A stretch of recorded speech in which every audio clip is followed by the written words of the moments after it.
Fai la spesa per chi è povero. Domani in 92 supermercati del Tigullio torna la colletta alimentare. Sarà possibile donare alimenti a lunga conservazione per enti e associazioni caritative.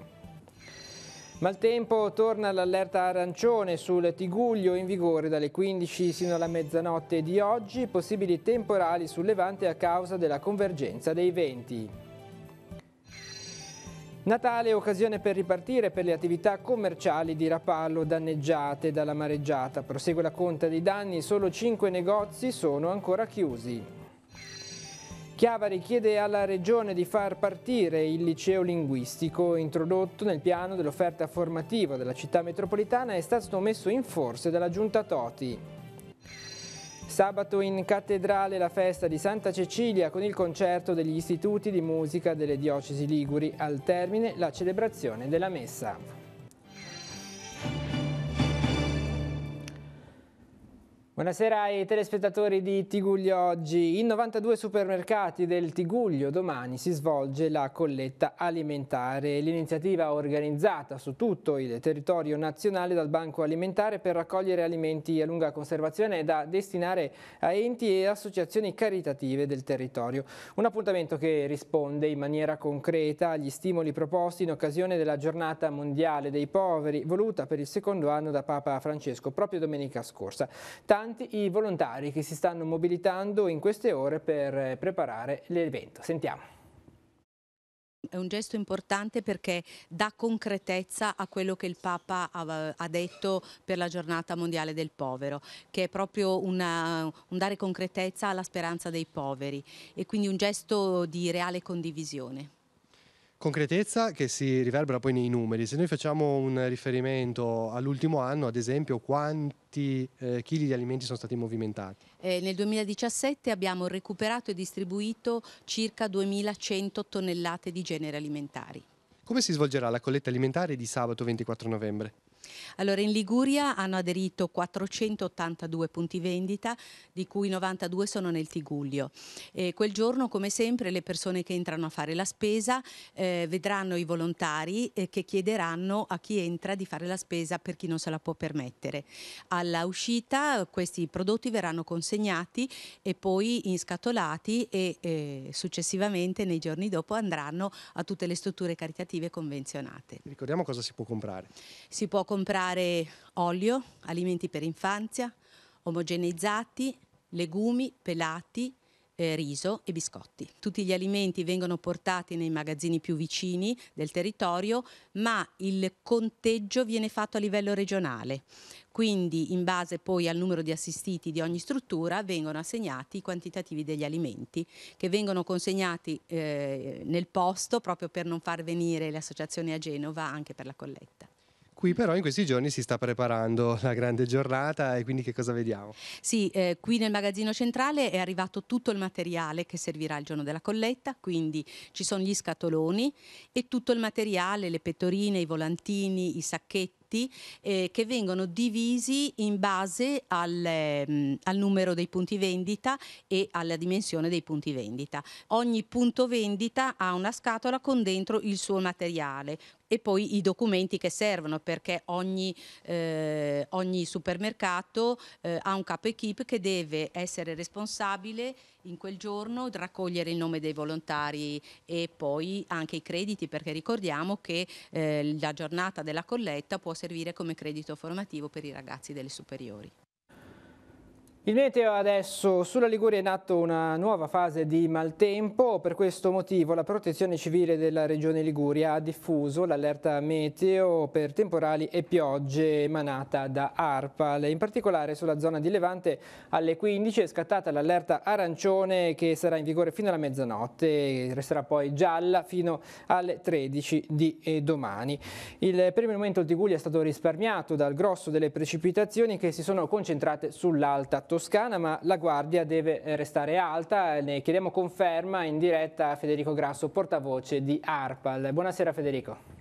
Buonasera Andrea, a te e a tutti i telespettatori di Teleradio Pace.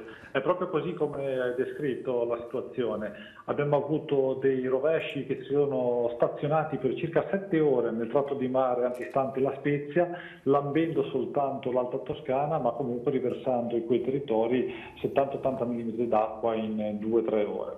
In questo momento deboli precipitazioni stanno riguardando buona parte del territorio spezzino, c'è un rovescio molto intenso in vigore in questo momento sul mare antistante Levanto e Moneglia. È una situazione che ovviamente stiamo seguendo da vicino perché fino alla mezzanotte ci saranno le condizioni perché si possano accendere all'improvviso, soprattutto sullo spezzino, questi rovesci molto intensi destinati appunto a stazionare nella stessa parte del territorio. Ecco, il pericolo era la convergenza di questi due eventi che danno la possibilità di formarsi di autoregeneranti, cosiddette autoregeneranti. Per il momento la situazione si è risolta solo in mare. Esattamente, ci sono sfogati questi temporali, questi rovesci stazionari prevalentemente in mare, ci sarà la possibilità che si formino ancora fino a mezzanotte, poi ci aspettiamo il passaggio del fronte vero e proprio che andrà attraversando tutta la regione Liguria da ponente verso levante, sarà accompagnato da precipitazioni diffuse e da temporali localmente forti, ma saranno comunque strutture destinate a scaricarsi e a passare oltre, quindi non dovrebbero essere in grado di creare particolari criticità al suolo. Ecco, un accenno anche alle condizioni del mare, le difese della costa sono messe in ginocchio, in situazione che comunque non dovrebbe destare preoccupazione. Sì, il mare, la previsione per il mare parla di mare molto mosso lungo la costa, localmente agitato al largo, una situazione appunto che non ha nulla a che vedere con la mareggiata del 29 ottobre. Tendenza per le prossime 24 ore, l'allerta gialla fino alle 13 di domani, dopodiché si andrà per un fine settimana sostanzialmente sereno, senza problemi. Ma dovremmo avere un miglioramento con finestre soleggiate alternate a nuvole già a partire dalla mattinata sull'estremo ponente. Poi pian piano questa fase di miglioramento si sposterà verso il centro e verso il levante. Non avremo cieli completamente sereni, ma appunto queste finestre soleggiate che potranno aprirsi e chiudersi nell'arco della giornata. Domenica, dalla seconda parte di domenica, nuovo impulso perturbato, sembra in questo momento piuttosto debole, destinato a interessare la Liguria tra domenica e lunedì. Grazie Federico Grasso da ARPAL per gli aggiornamenti, buon lavoro.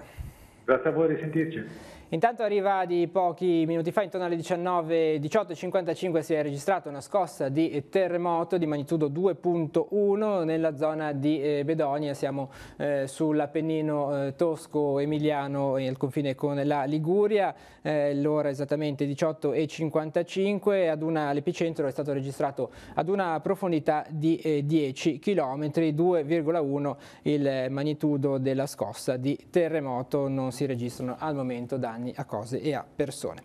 Torniamo a parlare del meteo, finestre spezzate, muri squarciati, ringhiere divelte e balaustre abbattute. Questo lo scenario che si è trovato davanti il sindaco di Portofino, Matteo Viacava, che accompagnato dal comandante della Capitaneria di Porto di Santa Margherita Ligure, Antonello Piras, e dal comandante del porto di Portofino, Vincenzo Zaccaria, ha compiuto un sopralluogo sul faro di Portofino fortemente danneggiato dalla mareggiata che si è abbattuta sul Tiguglio occidentale nella notte del 29 ottobre. Insieme a loro erano presenti anche il responsabile dei fari, Stefano Gigli, e Vittorio Lazzarone, funzionario del provveditorato di Genova, che ha fatto parte in prima persona della squadra di ispezione. Le foto le vediamo, i danni sono considerevoli. Nei giorni scorsi, ricordiamo, i pezzi della ringhiera di protezione della struttura sono stati trovati sui fondali antistanti il faro dai somozzatori dei vigili del fuoco. E domenica prossima, intanto, un bus navetta di 30 posti di ATP verrà trasferito a Portofino con un traghetto in partenza da Genova. Il mezzo consentirà di riattivare il collegamento della linea 82 tra Rapallo e Santa Margherita e Ligure e Portofino. Il sistema che verrà adottato non appena verrà portata a termine la costruzione della passerella pedonale tra il bivio con la Cervara e Paraggi, dove è crollata la strada provinciale, prevede l'utilizzo di 2 diversi bus navetta. Quello che verrà sistemato a Portofino è quello che farà la spola tra Rapallo e la Cervara. I passeggeri potranno così percorrere a piedi il tratto interessato dal crollo utilizzando la passerella pedonale, scendendo da un mezzo e salendo sull'altro. Gli orari saranno definiti in modo da non avere attese e il personale sarà sempre a disposizione dei passeggeri con 2 autisti che saranno quotidianamente impegnati lungo questa linea. A Rapallo adesso le attività commerciali continuano la conta dei danni a seguito della mareggiata. Solo 5 negozi tuttavia restano ancora chiusi, mentre gli altri si sono attivati con Ascom per chiedere il risarcimento dei danni subiti. Intanto si preparano anche gli eventi natalizi. Sentiamo.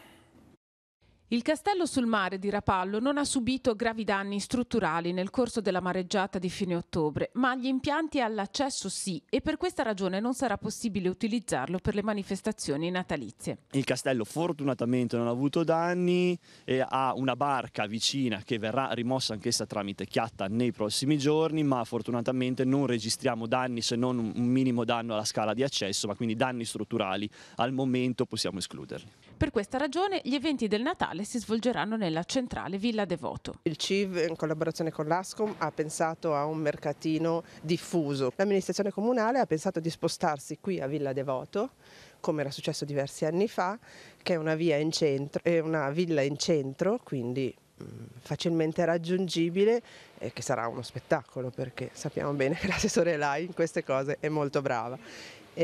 Abbiamo bisogno di rilanciare la città e il Natale è il primo step in cui possiamo partire. Natale sarà un passaggio importante per le tante attività danneggiate dalla mareggiata che ora continuano la conta dei danni. Noi già la mattina stessa del 30 abbiamo inviato via mail i moduli della Camera di Commercio per le segnalazioni danni, per la chiusura attività, insomma tutte le procedure previste dalla legge attualmente. Noi non le abbiamo ancora viste materialmente le segnalazioni danni, abbiamo chiesto se ci faranno avere una copia, anche perché abbiamo aperto un conto corrente per l'emergenza, per ricevere dei contributi e su cui poi verranno fatte delle altre iniziative. Le faccio un esempio: un'attività che ha avuto grossi danni anche strutturali avrà bisogno almeno di 150.000 euro per ripartire. Poi ci sono anche delle cose più piccole, tipo un ristorante che vorrebbe riaprire a Natale perché in quella notte tremenda è riuscito a salvare le cucine, perché sono stati lì e le hanno salvate, ma con le procedure attualmente non può riaprire perché gli manca il bagno dei disabili. Quindi stiamo anche cercando di mettere a posto queste situazioni particolari che si sono verificate in questo momento, che forse da parte, tipo in questo caso dell'ASL, bisognerebbe trovare delle normative che consentano temporaneamente di aprire lo stesso. Anche a Sestri Levante i privati possono raccogliere la legna depositata sulle spiagge durante la mareggiata di fine ottobre. Il legno è a disposizione previa verifica da parte degli organi di polizia municipale che controlli l'assenza di materiale estraneo. Notizia che troviamo sul nostro sito teleradiopace.com. I cittadini interessati, vediamo nel dettaglio, possono raccogliere la legna dalle 7 alle 17 di sabato, da lunedì al sabato, sotto la propria responsabilità, utilizzando mezzi meccanici solo per il trasporto fuori dall'area demaniale. Nel caso in cui questo non bastasse a ripulire le spiagge, i titolari degli stabilimenti balneari potranno bruciare la legna direttamente sull'arenile, adottando però una serie di prescrizioni descritte in un'apposita ordinanza.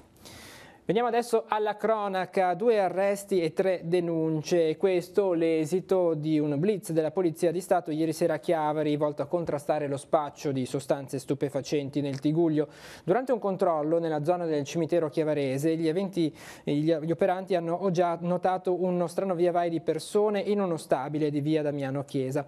Entrati nel palazzo, i poliziotti avrebbero sorpreso sulla soglia di casa una persona in attesa dell'uomo appena entrato. All'interno dell'appartamento una terza persona era intenta a confezionare dosi di cocaina.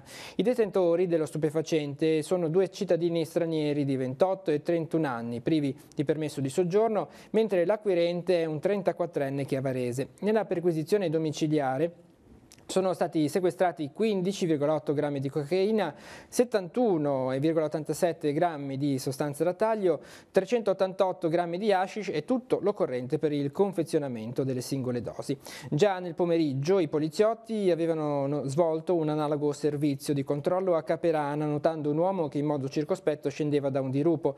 Era un 32enne straniero fermato dagli agenti che con lui avrebbero ripercorso a ritroso la strada, risalendo all'abitazione al cui interno si trovavano altri 2 stranieri di 18 e 33 anni intenti a confezionare degli involucri di marijuana. Nel complesso sono stati sequestrati 7 involucri per un totale di 13,96 grammi. Per i 3 uomini in questo caso è scattata la denuncia. E una cellula criminale operante a Genova e provincia è stata smantellata dalla Polizia di Genova a conclusione di un'indagine coordinata dalla Procura della Repubblica.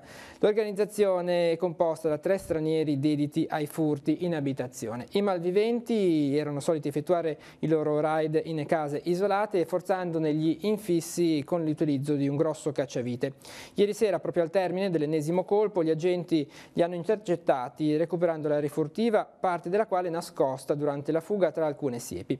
Il provento del furto, non ancora attribuito, che si può vedere in foto, a breve verrà analiticamente riportato sul sito www.poliziadistato.it nell'apposito spazio dedicato alla refurtiva. Assese Levante aveva portato 3 fucili da caccia e 326 munizioni dalla casa precedente a quella nuova, ma non aveva denunciato questo spostamento. Per questa ragione un 44enne è stato denunciato dai carabinieri. I militari hanno verificato questa omissione nel corso delle operazioni per uno sfratto esecutivo. La Giunta di Santa Margherita Ligure ha approvato il progetto esecutivo per il completamento dell'autorimessa a servizio della nuova palestra, la riqualificazione degli spazi interni e il nuovo piano per la sicurezza del palazzetto dello sport. Saranno realizzati 2 nuovi spogliatoi che, uniti a quelli già esistenti, che saranno completamente rifatti e adeguati per gli atleti con disabilità, daranno una migliore accoglienza agli ospiti e agli atleti. Anche gli spogliatoi degli arbitri saranno rivisti, così come i locali adibiti a direzione e segreteria. I lavori inizieranno nel 2019, potranno contare su un finanziamento di 980.000 euro reperiti con un avanzo di amministrazione. E parliamo adesso di scuola. Ha lasciato disorientati l'intenzione della Giunta della Regione Liguria di fermare l'attivazione del liceo linguistico a Chiavari. Una decisione adottata dalla città metropolitana di Genova nel piano dell'offerta formativa e che aveva ottenuto l'apprezzamento delle famiglie del territorio. Le istituzioni del Tiguglio, il Comune chiede ora alla Regione di ritornare sui suoi passi. Sentiamo. È un'offerta formativa che la nostra città ha sempre fornito. Il liceo linguistico permette molti sbocchi di lavoro, soprattutto anche per chi vuole andare all'università, per cui riteniamo che la scelta che è stata fatta dall'Istituto Tecnico è una scelta eccellente anche dalla città metropolitana. Francamente non capisco questo cambio di rotta che ha preso la Regione Liguria. Non ci sta il Comune di Chiavari a veder morire sul nascere l'ipotesi del ritorno in città di un liceo linguistico. La novità contenuta nel piano dell'offerta formativa stabilito e approvato dal Consiglio della città metropolitana di Genova vedeva il corso di studi attivato tra quelli proposti dall'Istituto Scolastico in memoria dei morti per la patria e aveva già ottenuto un buon riscontro tra le famiglie del territorio della costa dell'entroterra. La doccia fredda arriva da un parere espresso dalla Giunta regionale che non sarebbe d'accordo con l'avvio del nuovo corso di studi. Scelta che non condividiamo assolutamente come amministrazione comunale di Chiavari di bocciare il liceo linguistico all'Istituto Tecnico in memoria dei morti per la patria. Ho avuto numerose richieste di famiglie chiavaresi che non vogliono far andare i loro figli al liceo da Vigo di Rapallo Recco oppure al Deledda Genova. Anzi, alcuni vanno addirittura direttamente al Deledda. Questa è una scelta assurda, riteniamo. L'Istituto Tecnico in memoria dei morti della patria è un istituto storico, Chiavari ha sempre avuto le scuole superiori e inoltre il liceo linguistico da quando ha chiuso la scuola paritaria del Santa Marta manca nella nostra città. L'assessore Fiammetta Maggio all'istruzione ha preso già contatti con Roberto Cella, consigliere metropolitano, e con l'assessore Ilaria Cava regionale per vedere di riuscire a sistemare questa questione. Stiamo cercando di trovare una soluzione condivisa per rispondere a quella che è prima di tutto un'esigenza del territorio, degli studenti e delle loro famiglie. E il commento di Roberto Cella, consigliere delegato alla scuola della città metropolitana di Genova. In queste ore ci stiamo confrontando con la Regione e i rappresentanti del Tiguglio per arrivare a conciliare le diverse esigenze. Questo pomeriggio c'è stato un primo positivo confronto che continuerà lunedì prossimo. Sono fiducioso che una soluzione sia possibile e fattibile. È il caso della bocciatura del liceo linguistico di Chiavari, è stata messa al centro di un'interpellanza che il gruppo consigliare Noi di Chiavari ha protocollato con richiesta di discussione a partire dal prossimo Consiglio Comunale. Premesso che la decisione ufficiale deve essere ancora presa, affermano i consiglieri di Noi di Chiavari, ci pare comunque evidente come questo sia l'ennesimo segnale negativo per Chiavari. Per il corso di formazione per gli insegnanti ricordiamo l'appuntamento di domani mattina, sabato alle 10, nel Salone di Casa Marchesani a Chiavari con Rita Pellegrini che affronterà il tema l'annuncio del Vangelo. E dopo la caduta del ponte Morandi, tante famiglie sono state costrette ad abbandonare le loro abitazioni e vivono i disagi creati da questa situazione. I dipendenti del RINA hanno rinunciato alla loro consueta festa natalizia per donare all'Istituto Don Bosco di Genova San Pierdarena un minivan che aiuterà negli spostamenti l'intera comunità. Oggi il presidente della società di certificazione Ugo Salerno ha consegnato a Don Maurizio Verlezza, direttore dell'Istituto Don Bosco, il mezzo che servirà per accompagnare i bambini agli allenamenti di calcio affinché possano mantenere saldo il legame tra loro e aiuterà anche le persone anziane bisognose di assistenza. Torniamo nel Tiguglio, gli artigiani lavagnesi attendono da tempo risposte chiare e immediate sulle limitazioni all'attività di manutenzione meccanica e verniciatura dei natanti del porto. Lo denunciano i consiglieri regionali Tosi, Puggioni e Garibaldi in merito a quegli articoli del codice ambientale che ridimensionano l'utilizzo di sostanze ritenute dannose per l'ecosistema per manutenzioni meccaniche. Limitazioni che secondo gli oltre 170 operatori del settore non incidono realmente sulla tutela e la salvaguardia dell'ambiente, ma stanno nel contempo creando enormi difficoltà e pesanti ripercussioni sul fronte occupazionale. Per la politica amministrativa, San Colombano Certenoli, i consiglieri comunali di minoranza del gruppo Territorio e Sviluppo hanno presentato mozioni e interpellanze al sindaco.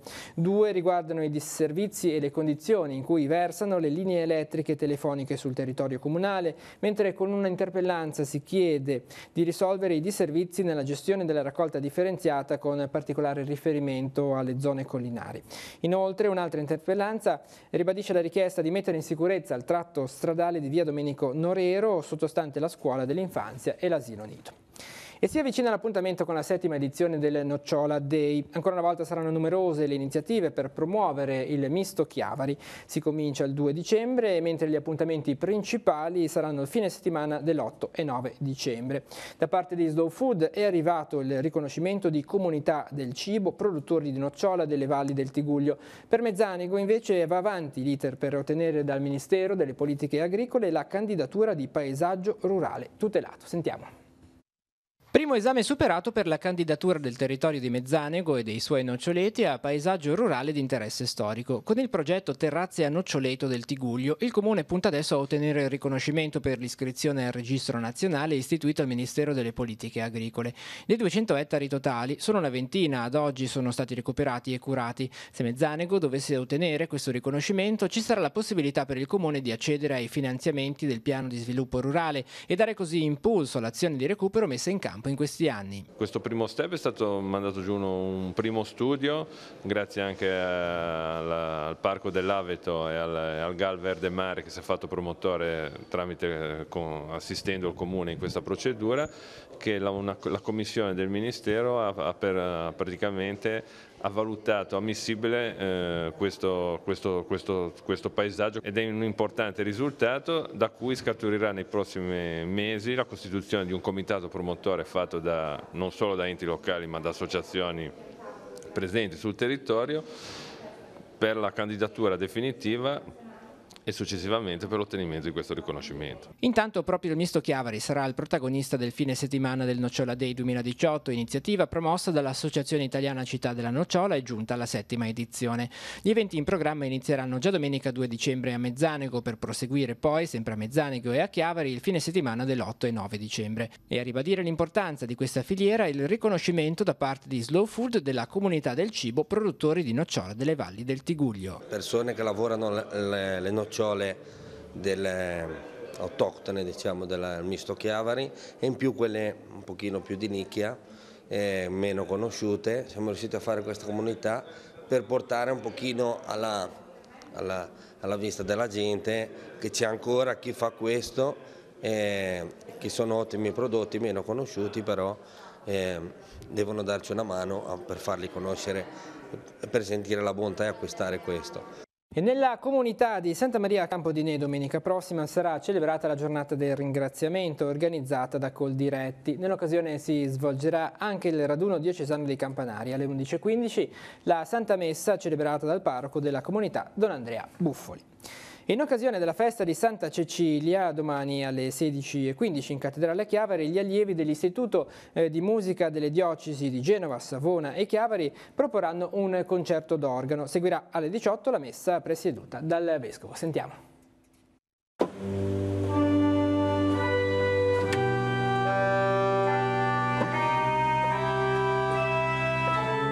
In occasione della festa di Santa Cecilia, patrona della musica e dei musicisti, a Chiavari per la terza volta si incontreranno le scuole di musica diocesane. Che momento sarà?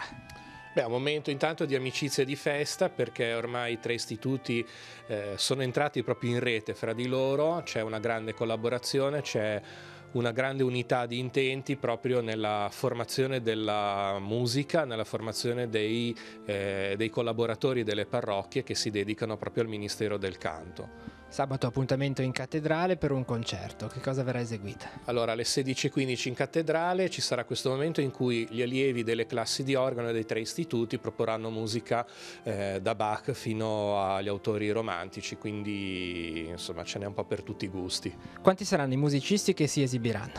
Sono in tutto 13 e provengono dai 3 istituti diocesani che in questo momento si radunano, quindi Chiavari, Genova e Savona. Al termine seguirà una Santa Messa presieduta dal Vescovo proprio per celebrare Santa Cecilia. Sì, è sempre un momento di carattere diocesano, quindi la messa è aperta naturalmente a tutti gli operatori del canto, a tutti gli animatori della nostra diocesi, non è un momento solo per noi, ma è proprio un momento diocesano. Ecco. Una figura che assume sempre più importanza, quella dell'animatore liturgico all'interno delle parrocchie e non solo. Non solo è importante, ma è molto importante anche la sua formazione, per quello che l'istituto si dà da fare ormai da 51 anni e con la collaborazione, dando la propria collaborazione all'ufficio liturgico.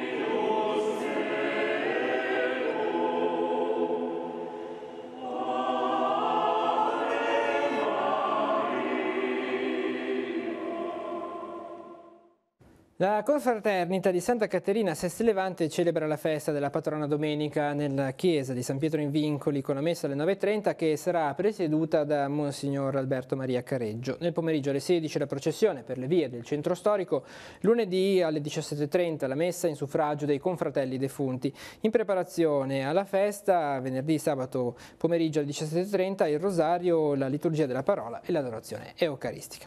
E domenica, giornata internazionale per l'eliminazione della violenza contro le donne, si terrà a Zoagli con un convegno dal titolo In quanto donna, speciale femminicidio, organizzato dall'associazione Ego Energy Free Time. L'incontro avrà inizio alle 9:30 nei locali della palestra comunali e proseguirà per l'intera giornata. A Seste Levante invece alle 16 a Palazzo Fasce ci sarà un convegno sul tema Tutta colpa delle mamme, manuale di autodifesa per donne, a cui parteciperà il comandante della compagnia carabinieri di Seste Levante Massimo Esposito, insieme alle istituzioni locali e alla consulente legale del centro antiviolenza del Tiguglio Nicoletta Peri.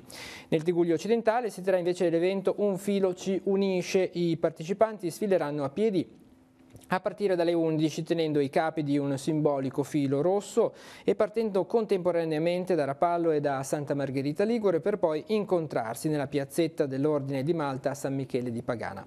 Alla manifestazione ha aderito anche Zoagli, Portofino e i comuni del Golfo Paradiso.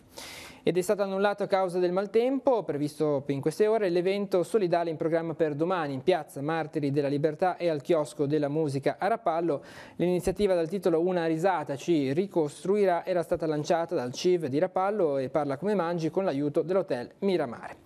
Nella nostra agenda invece gli altri appuntamenti che sono stati confermati al momento per la giornata di domani. Vediamo.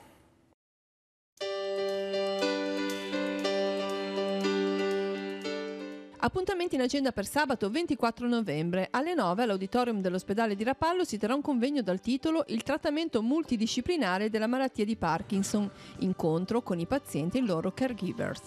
Nella biblioteca Fasce Rossi di Sestri Levante dalle 9 alle 12.30 si terrà l'evento L'altra metà del libro, mercatino di libri di donne su donne. A Carasco alle 9.30 in piazza Umberto I avrà luogo la cerimonia di inaugurazione della nuova ambulanza e del doblò della sezione Croce Verde di Carasco. Mercatino dei sapori e delle tradizioni in via Rivarola Chiavari dalle 10 alle 20. Oltre 40 imprese agroalimentari provenienti da tutta Italia esporranno i loro prodotti tipici. A Castel Dragone di Camogli dalle 10.30 alle 12.30 e dalle 14 alle 17 possibilità di visitare un ambiente incantato e incontrare Babbo Natale. Sabato sarà attiva la falegnameria dell'Elfo Cesare. Dalle 10.30 alle 12 nella sala Albino della Biblioteca Comunale di Lavagna, Patrizia De Franceschi presenterà il suo racconto Vení, no tenga miedo, introduzione di Aurora Pitao, intermezzo musicale di Sara Vergnano. Porte aperte all'Istituto Liceti di Rapallo, dalle 10 alle 12.30 si terrà il primo Open Day con possibilità di conoscere l'offerta della scuola e di iscriversi ai laboratori che si svolgeranno a gennaio. Visite aperte anche al Museo Archeo-Minerario e alla Galleria della Miniera Ottocentesca di Castiglione Chiavarese dalle 14.30. Contestualmente si terrà un laboratorio per bambini dai 6 ai 12 anni a cura di Maria Rocca. Lavagna si prepara al Natale. Alle 15 all'Auditorium Campodonico consegna della raccolta benefica a favore dell'Anfas e dell'Oratorio della Santissima Trinità. A seguire letture ed approfondimenti, marcia dei diritti dei bambini sino a Piazza Cavour, esibizione della Junior Band del Corpo Bandistico Città di Lavagna e accensione delle luminarie natalizie.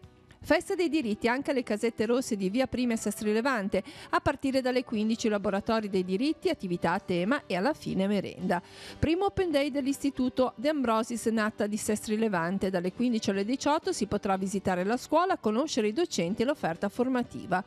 Debutto per la rassegna Concerti d'autunno a Sestri Levante. Alle 17 nella sala espositiva di Palazzo Fasce, esibizione di Marzia Sveva Ghizzardi, prime classificate al pianoforte a 4 mani nel concorso pianistico Bach. Gabbie di parole a Levi nella sala polivalente di piazza Giovanni Paolo II a San Bartolomeo. Dalle 17 un pittore sul palco dipingerà un grande quadro, mentre un chitarrista e una cantante faranno da sottofondo musicale ed alcuni lettori proporranno brani di prosa e poesia.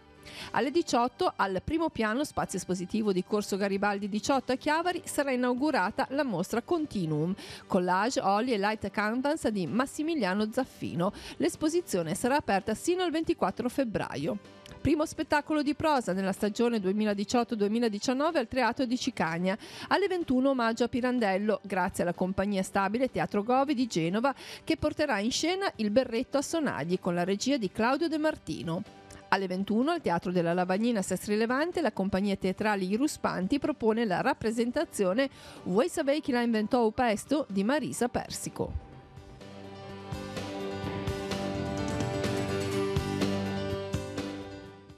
Siamo allo sport, tutto pronto per l'inizio del campionato di Serie A2 maschile di pallanuoto. Il Lavagna 90 scenderà in vasca domani per l'impegnativa trasferta contro il Sori. La squadra, che nelle settimane scorse ha ultimato la preparazione, quest'anno punta sui giovani e il loro entusiasmo. Sentiamo le loro voci. Come ci arrivate a questa prima partita col Sori?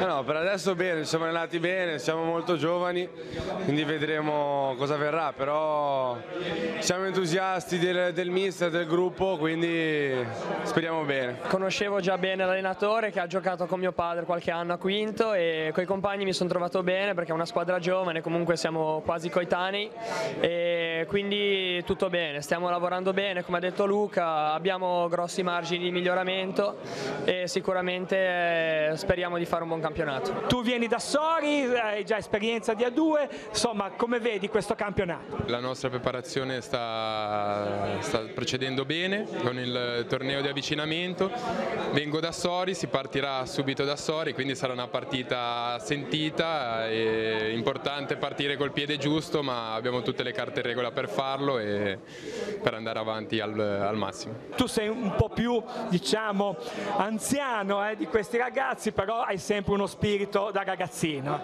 Sì, quest'anno sono il più vecchio, ho la soglia di 30 anni, quindi la nostra squadra è molto giovane perché essendo io il più vecchio direi che gli altri sono juniores, diciamo, e questo torneo che abbiamo fatto ci ha dato qualche indicazione in più. Ho visto molto bene la squadra, molto compatti, cosa che l'anno scorso eravamo un po' meno, tanto spirito di sacrificio, e quest'anno ci sarà da divertirsi. Tu come vedi questa duo? Ecco.